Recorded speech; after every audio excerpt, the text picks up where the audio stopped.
ce sermon du vendredi est un peu particulier. Il touche les musulmans et les non-musulmans, mais particulièrement les non-musulmans, qui écouteront ce sermon bi'idhnillahi subhanahu wa ta'ala à travers internet ou d'autres supports.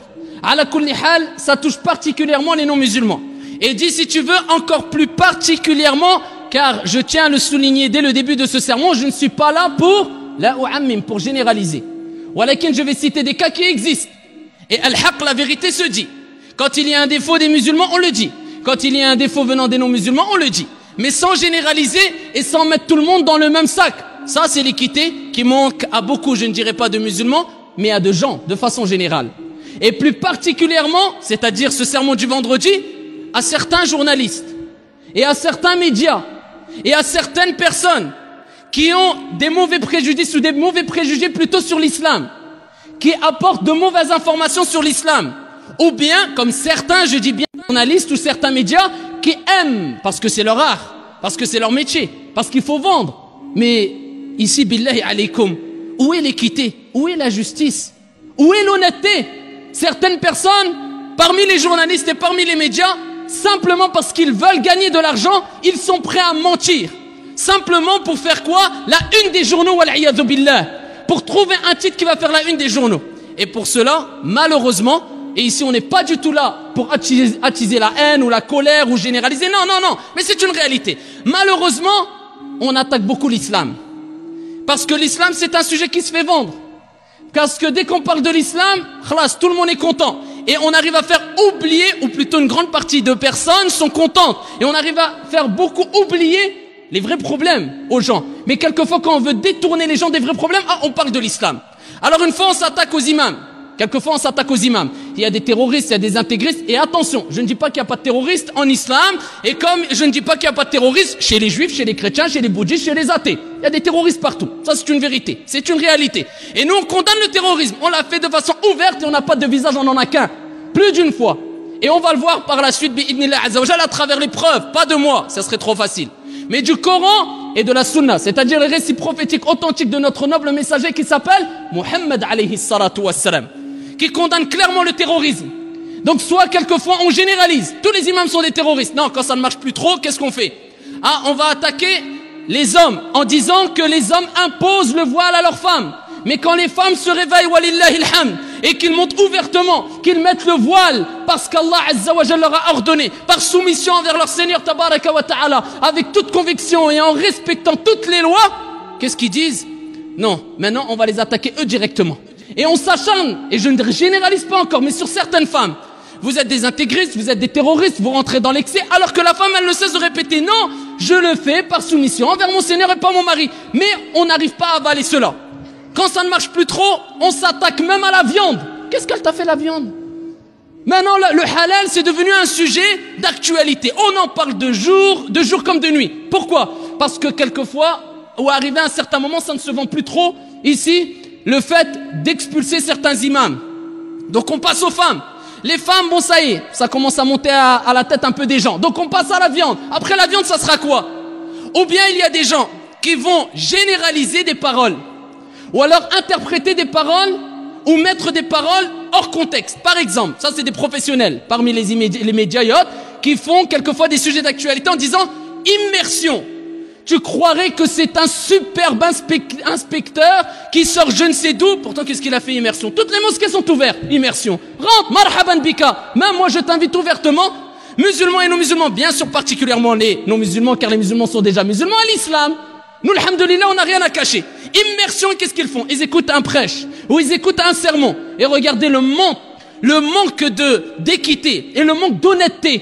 Qu'est-ce qu'ils font? Ils prennent 2 phrases de tout le sermon, du sermon tout en entier, ou alors du prêche en disant regardez ce qu'il a dit, il faut battre les femmes. Regardez ce qu'il a dit, il faut faire ça. Regardez, subhanallah, alors que même eux le savent, une virgule change le sens de la phrase.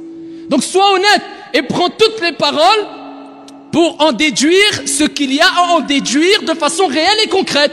Donc je veux ici spécifier, ou alors plutôt ici diriger ce sermon à toutes ces personnes-là. Et de façon générale, aux musulmans et aux non-musulmans aussi.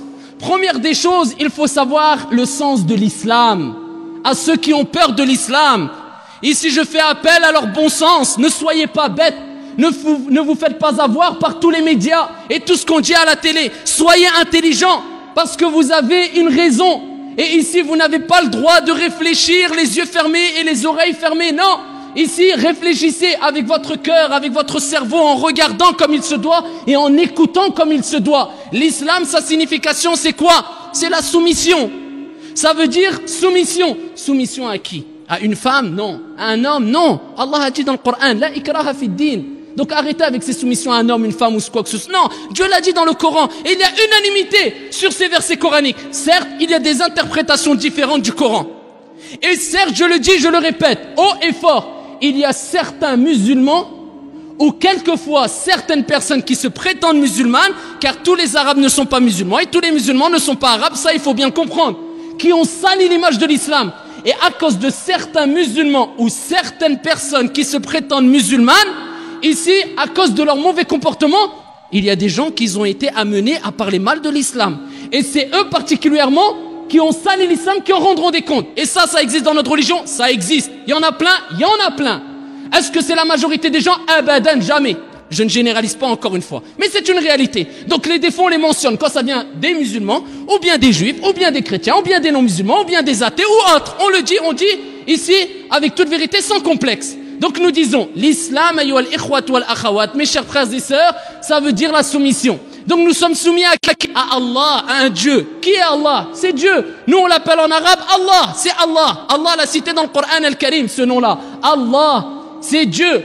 On a un seul Dieu. Les juifs, ils adorent un Dieu. Et les musulmans, ils adorent un Dieu. Et nous, on adore un Dieu. Il n'y a qu'un Dieu. Mais nous, ce qu'on n'accepte pas, c'est l'association. C'est-à-dire, dans quoi sont tombés beaucoup de chrétiens et de juifs? C'est-à-dire, ils donnent des associés à Allah. Tout simplement, c'est aussi simple que ça l'islam. Nous, on se doit d'adorer un Dieu unique, sans aucun associé.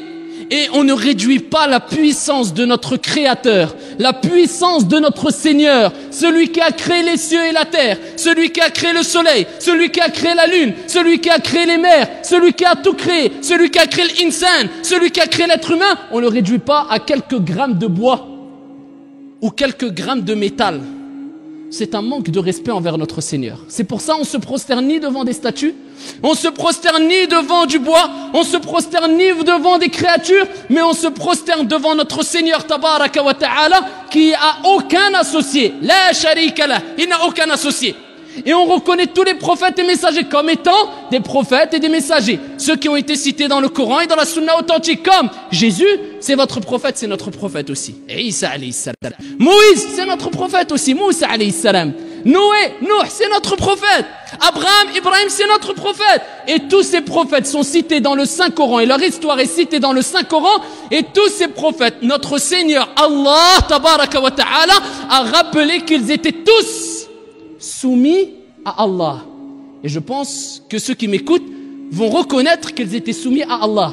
Et revenez bien à la signification de l'islam. C'est la soumission à Allah. Donc ils étaient tous dans l'islam. Donc on reconnaît et on dit que tous les prophètes et les envoyés n'avaient qu'une religion. Et cette religion n'était autre que quoi? La soumission à Dieu. Traduction, l'islam. C'était tous des musulmans, walillahi alhamd. Mais c'était les législations qui changeaient. Les règles juridiques qui changeaient. D'un envoyé à un autre envoyé. Walakin c'était tous des musulmans. Et ils appelaient tous à l'unicité d'Allah. C'est quoi cette religion de l'islam? On adore un Dieu unique. Et on respecte et on aime tous les prophètes et les envoyés sans rentrer dans l'excès. C'est-à-dire on ne les adore pas. On ne se prosterne pas pour eux et on les invoque pas. Pourquoi on va les invoquer? Pourquoi on va se prosterner devant eux alors qu'Allah Azza wa Jalla les a créés de chair et d'os? Et Allah, notre Seigneur Dieu le Tout-Puissant, nous rappelle que ça reste que des créatures. Et pourquoi pas alors qu'on est tous d'accord, musulmans et non musulmans, qu'ils mangeaient, qu'ils buvaient, qu'ils se fatiguaient, qu'ils allaient aux toilettes. Comment toi tu vas adorer un être humain qui va aux toilettes? Allah il te rappelle qu'il est faible. Est-ce que ton Seigneur Tabaraka wa Ta'ala, est-ce que tu as une preuve que ton Seigneur mange, boit, va aux toilettes, est faible, dort? Non, ça n'existe pas. Donc Allah est au-dessus de eux et Allah est au-dessus de toutes choses et de toutes ces créatures. Ça c'est l'islam, aussi simple que ça. Et Isa alayhi salam, Jésus c'est notre prophète. Et Marie, Mariam, c'est la mère de Jésus. Et regardez la logique concrète de l'islam. Nous disons que Jésus, alayhi salam, est dû à un miracle d'Allah, subhanahu wa ta'ala, qui a envoyé un ange qui a soufflé dans le ventre de Mariam. Ici, l'âme de Isa, alayhi salam. Donc il a une mère, il n'a pas de père. On est tous d'accord, juifs, chrétiens et musulmans. Du moins, les chrétiens et les musulmans, je pense. Donc pourquoi dire qu'il a un père?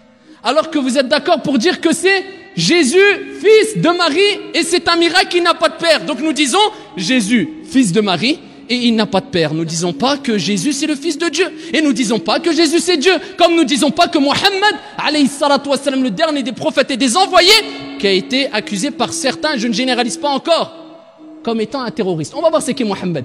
Souvent on a peur de ce qu'on ne connaît pas. Et on a peur de gens qu'on ne connaît pas. Et on a peur d'une religion qu'on ne connaît pas. Mais moi je vais vous enseigner et vous montrer c'est quoi l'islam. Avec les preuves du Coran et de la Sunna, c'est-à-dire des récits prophétiques authentiques de notre noble messager, sans complexe et avec toute fierté. Et ensuite, on invite n'importe qui à venir débattre sur la religion de l'islam. Et apporter des preuves que l'islam, c'est une religion de dureté. C'est une religion qui aime le terrorisme. C'est une religion qui maltraite les femmes. C'est une religion qui maltraite les enfants. C'est une religion qui veut que le sang soit versé. C'est une religion de terrorisme. On les invite. Nous, on vous apporte les preuves sans aucun complexe. Mais malheureusement, au jour d'aujourd'hui, les gens et parmi les musulmans, quand ils se présentent devant les médias, on n'entend que quoi? Illa man rahimallah. Je pense, je crois, je vois. Il faut pas dire ça sur l'islam. L'islam, c'est bien quand même. Mais qui t'a dit de dire je pense, je crois, je vois? Ça suffit de dire notre Seigneur a dit, le prophète alayhi salatu wassalam a dit. Où tu vas, ya Abdallah? Est-ce que toi tu es plus intelligent, plus informé que le prophète Mohammed alayhi salatu wassalam? Ici, sors de ton complexe. Dis, notre noble messager alayhi salatu wassalam nous a appris ce que c'était que l'équité, nous a appris ce que c'était que l'indulgence, nous a appris ce que c'était que la miséricorde envers les musulmans, envers les non-musulmans et aussi envers les animaux. La preuve de cela, et donne des exemples, à titre d'exemple, rapporté par l'imam al-Bukhari, rahimahullah ta'ala, le prophète Mohammed alayhi salatu wassalam a dit, et que tout le monde entende ces paroles de notre noble messager alayhi salatu wassalam, man ammana rajulan, celui qui ici il est dans un instant ou dans un moment où il est en paix avec une personne. Il n'a pas dit un musulman ou un homme, avec un musulman, comme nous au jour d'aujourd'hui en France, dans les pays d'Europe et autres. C'est-à-dire que tu vis en paix, tu lui as assuré la sécurité. Vous êtes en période de sécurité. Comme nous au jour d'aujourd'hui, tu sors, est-ce que tu vas voir un non-musulman qui va venir te tirer dessus? Même s'il y a des cas, ça, on généralise pas. Nous, on est équitable. On va pas faire d'un cas isolé une généralité. Abadan. Nous sommes en sécurité, walillahi alhamd. Celui qui vit en période de sécurité et qui a donné sa sécurité à un homme, le prophète il a dit à un homme, pas un musulman, non musulman, à un homme, et il le tue, là, t'es en bonne entente. T'es en période de sécurité. Comme nous ici au jour d'aujourd'hui. Tu le tues? Regarde ce qu'a dit le prophète Mohammed alayhi salatu wassalam. Ana bari'un min al-qatil. Je me désavoue de celui qui a tué l'autre personne, même si celui qui a été tué est un non-musulman. Je me désavoue de l'autre personne qui a été tuée, même si la personne qui a été tuée est un non-musulman, et même si la personne qui l'a tué est un musulman, car le prophète Mohammed alayhi salatu wassalam nous a interdit dans plus d'un récit prophétique d'être inéquitable et d'être injuste et de verser le sang d'innocents et d'innocentes sans aucun droit.